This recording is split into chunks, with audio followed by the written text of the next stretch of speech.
Amerika Serikat dan Israel sepakat tentang waktu terbaik untuk terbukanya gerbang neraka di Gaza. Waktu terbaik itu diklaim oleh Perdana Menteri Israel Benjamin Netanyahu berkaitan dengan Sandra.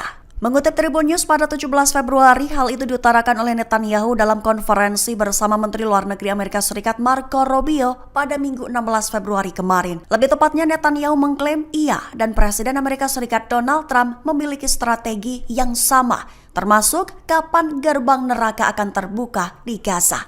Adapun strategi itu juga dibongkar, di antaranya gerbang itu akan terbuka jika tidak ada satupun sandera Israel yang dibebaskan. Selain itu, Netanyahu berucap terima kasih kepada Trump atas dukungannya terhadap kebijakan masa depan Israel di jalur Gaza, menekankan bahwa dukungan Amerika akan membantu Israel mencapai tujuan perang di Gaza dengan lebih cepat.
Download Tribun X sekarang, menghadirkan lokal menjadi Indonesia.